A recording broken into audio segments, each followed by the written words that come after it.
a realização dessa Conferência Nacional da Saúde, com a participação da ministra da Saúde, Nízia Trindade, foi ovacionada, ela é muito querida na comunidade da saúde, a comunidade sofreu muito, né, por causa da Covid, morreu muito médico, morreu muito enfermeiro, sofreram muito, então foi uma conferência histórica, foi a maior conferência da história do setor, com mais participação, a ministra foi ovacionada, e depois veio o presidente Lula, que também foi ovacionado, e ele garantiu que ela permanece. Então, por isso eu botei aqui como o título aqui da live, porque evidentemente que isso é uma coisa importante no Brasil hoje, essa garantia de que a saúde não vai cair nas garras de Arthur Lira ou do Centrão, né? A saúde é estratégica, é onde o Estado é mais importante.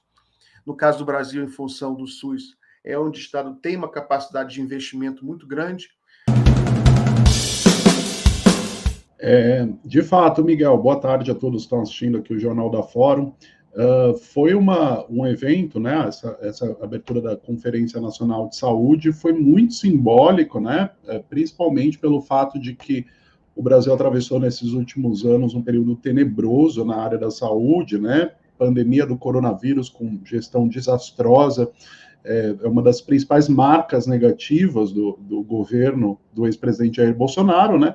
E uma das promessas de campanha do Lula era justamente retomar a importância do SUS, da saúde pública, né, expandir os programas, retomar programas que estavam parados, né, investir na ciência nacional, investir na fabricação de medicamentos, de vacina em solo brasileiro, enfim. E a escolha da ministra Nízia Trindade para a saúde também foi uma escolha um tanto quanto simbólica. Afinal, a Nízia Trindade, ela não é médica, né? Ela vem da área da sociologia, só que ela trabalhava na Fiocruz, e ela teve um papel muito importante aí como uma das vozes sensatas, né, no período da pandemia, no enfrentamento ao discurso negacionista do bolsonarismo, do Bolsonaro.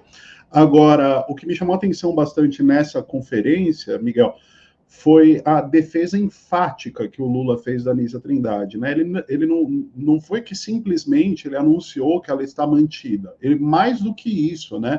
Ele falou: o Ministério da Saúde é do Lula, o Ministério da Saúde é do governo, sou eu quem decido. Então ele mandou um recado muito claro para o União Brasil, que estava pleiteando, né, uma indicação ao Ministério da Saúde, que queria retirar a Nízia Trindade do comando da pasta, sem nenhum motivo concreto, apenas para fazer jogo político, apenas para pressionar o governo e ganhar sua cadeirinha ali no governo, né, ganhar mais uma cadeira no governo, no caso, né, mas não havia nenhum motivo concreto, pelo contrário.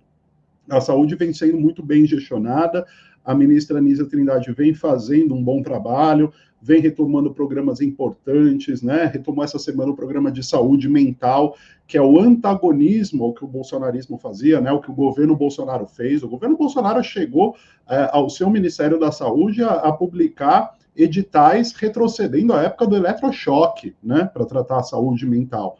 Uma coisa absurda. Então, foi muito simbólico, e mais do que manter a Nízia Trindade no ministério, o presidente Lula fez um discurso inflamado em defesa da ministra, dizendo que quem manda no Ministério da Saúde é ele, e a Nízia, ele só troca ministro da Saúde quando ele quiser. E pelo tom que ele passou, dá para ver que ele não pretende mexer tão cedo, Miguel. Tem um comentário aqui da Luza Bastos, que eu achei curioso, achei engraçado. Lula jogou gelo no chope do Arthur Lira. O Arthur Lira era um dos que queria. Todo mundo lembrou também, porque teve o caso da Dilma, né, que ela acabou cedendo ao Centrão, o ministro da Saúde, não adiantou nada, não ganhou estabilidade, pelo contrário, o Centrão ficou mais forte. Então, parabéns, Lula, por ter mantido. Boa observação sua, Ivan, porque o Lula ele faz um discurso político completo, né? Ele faz a comunicação completa, né? Quando ele diz que é o ministério do Lula, é muito claro, não é o ministério que vai ser contemplado na disputa, alguma disputa partidária, ou algum interesse de votação, alguma coisa assim, né? É o ministério do Lula.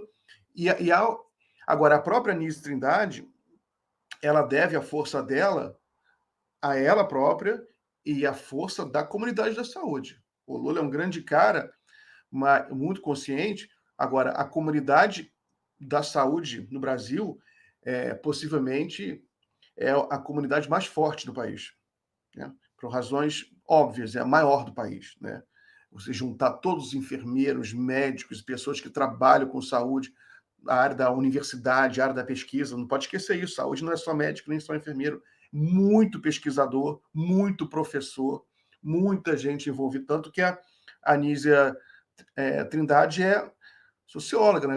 Ela era presidente da Fiocruz, e a Fiocruz é um país, né? É um país, aquilo é muita gente ali, é muito importante para o Brasil.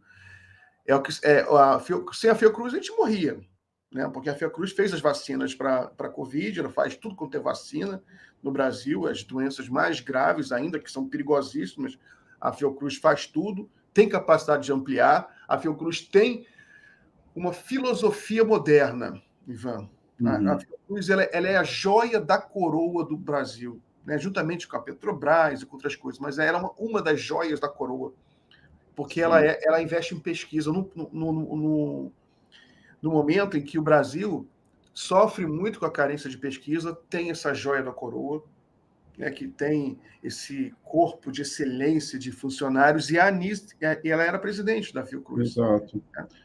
Isso a pandemia da Covid, boa parte dela só foi possível enfrentar, apesar de todos os percalços, né, apesar de toda a dificuldade imposta pelo governo Bolsonaro, graças a instituições como a Fiocruz, graças à comunidade médica brasileira, graças ao Sistema Único de Saúde, que mesmo com todas as dificuldades impostas pelo governo Bolsonaro, não cederam, né, continuaram fazendo o seu trabalho, porque se dependesse do Bolsonaro, Fiocruz estava desmontada, sequer existia, né? Então, poderia se dizer que foi até um gesto de resistência, né? Como os servidores da saúde, como a Fiocruz, como os cientistas brasileiros, a comunidade científica como um todo, atuou em resistência ao negacionismo do governo Bolsonaro, porque se dependesse dele não tinha nada disso, né?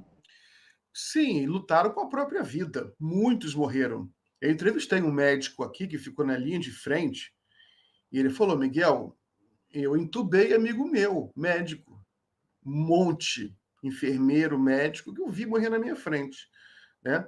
Eu não sabia se eu ia ficar vivo no dia seguinte, porque a gente tende a esquecer, mas os primeiros meses de pandemia, a primeira onda, morreu muita gente muito rapidamente. Teve picos enormes de morrer 4, 5 mil pessoas, 6 mil pessoas por dia no Brasil, né? E enquanto isso, o presidente Bolsonaro não fazia nada, né? Pelo contrário, promovia fake news, negacionismo, publicamente na televisão, saía às ruas, né?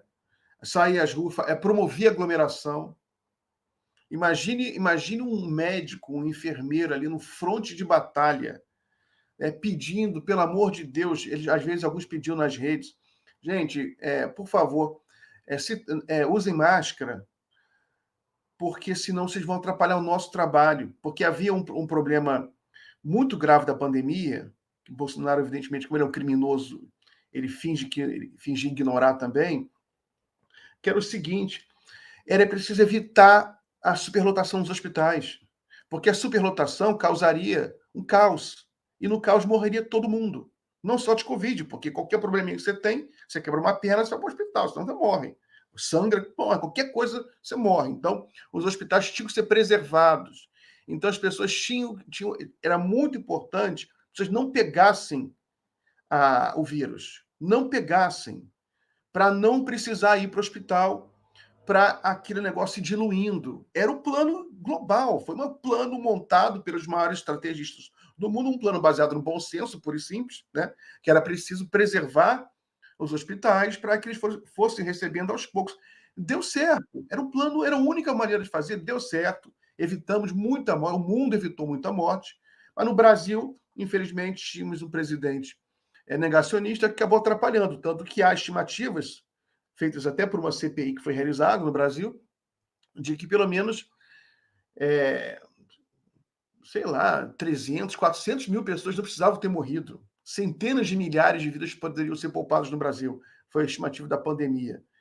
Então, o Bolsonaro tem essas mortes nas costas e a Anísia Trindade, ela simboliza a luta, simboliza a ciência.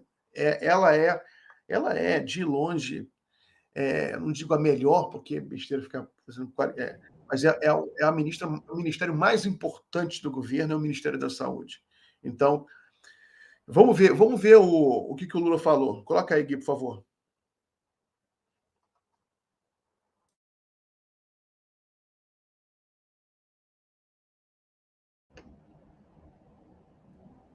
O Gui tá aí? Coloca o videozinho que o Lula bate o martelo.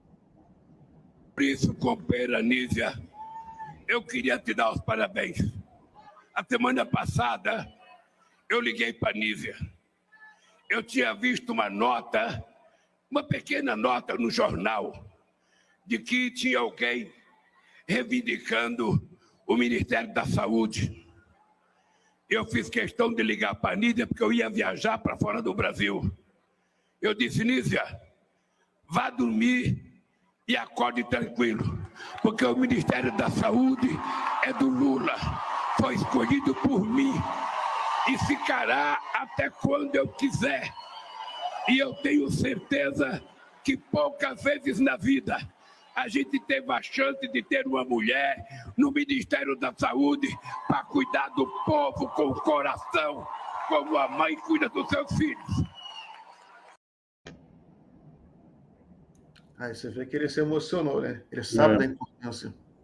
E ainda tem esse aspecto que ele diz, né, de cuidar com o coração de uma mãe e tudo mais, que resgata esse simbolismo da Anísia Trindade ser a primeira mulher a chefiar o Ministério da Saúde na história do país, tal como ela também foi a primeira mulher a presidir a Fiocruz, né? Então, além de tudo isso, dela representar a ciência, dela representar, né, a luz depois das trevas que foi o Ministério da Saúde do Bolsonaro, ela ainda carrega todo esse simbolismo de ser uma mulher, de ser a primeira mulher a comandar a pasta da saúde, simbolismo que ela já carregava como a primeira mulher a presidir a Fiocruz, essa instituição tão importante, né, Miguel? Exatamente. Eu queria assistir o discurso do Lula, pelo menos um trecho. Coloca aí, Gui, para eu sentir o clima dessa Conferência Nacional. Coloca aí, por favor. Começar cumprimentando os companheiros da mesa. Primeiro, a minha querida companheira Janja. Depois, a minha querida companheira Anísia Trindade. Depois, o meu não menos querido companheiro Márcio Macedo. Depois, também o companheiro querido Camilo Santana, ministro da Educação, que junto comigo e Anísia participamos de um ato dos mais extraordinários essa semana, na verdade, sábado, sexta-feira, em Porto Alegre, no Hospital da Clínica, com investimento de praticamente 500 milhões de reais para transformar o hospital um dos hospitais mais modernos desse país. Quero cumprimentar o nosso querido companheiro, mais conhecido como Hélito Dias, mas vulgo Índio, ex-governador do estado do Piauí e ministro do Desenvolvimento e Assistência Social, Família e Combate à Fome. Quero cumprimentar a nossa querida Esther Weck, da Gestão e Inovação, a Daniela Carneiro, nossa companheira do Turismo, o Paulo Pimenta, nosso querido companheiro de Santa Maria, no Rio Grande do Sul. Quero acompanhar o companheiro Rodolfo Rodrigues, líder do governo do Congresso Nacional, em nome de quem cumprimento todos os senadores. Eu estou com um pequeno problema aqui, que é o seguinte. Se tem uma coisa que eu aprendi a valorizar, sobretudo na questão da saúde, é a participação de centenas de deputados e senadores trabalhando em prol da saúde brasileira. Eu estou com uma lista imensa de deputados aqui. Eu só queria pedir para vocês me perdoarem de não precisar ler a nominata inteira, porque é muita gente. Mas eu quero dizer para vocês que eu fui constituinte, estava na sessão em que a gente aprovou o SUS E foi a coisa mais impressionante que eu vi. Muitos deputados e muitos constituintes ditos de direita, na hora que se trata da saúde, ele tem um compromisso extraordinário com a saúde de qualidade nesse país, e a gente aprovou o SUS quase que por unanimidade nesse país. Então, eu quero que sintam-se cumprimentados todos os deputados, todas as deputadas, todos os senadores, todos os vereadores, todos os futuros candidatos, os pretendentes candidatos e todos vocês que estão aqui. Queria cumprimentar em especial os companheiros e as companheiras cadeirantes que estão aqui. Eu, na verdade, gostaria, quando terminar minha fala, descer para dar um abraço e um beijo em cada um de vocês. Mas vocês haverão de entender que depois que vocês compraram o celular e querem fazer selfie, é praticamente impossível a gente andar no meio, e eu tenho uma preocupação de, andando no meio de vocês, o pessoal que está atrás, sabe, naquela pressa de tirar uma foto, sabe, vir aqui e a gente criar um certo tumulto. Então eu vou pensar até o final.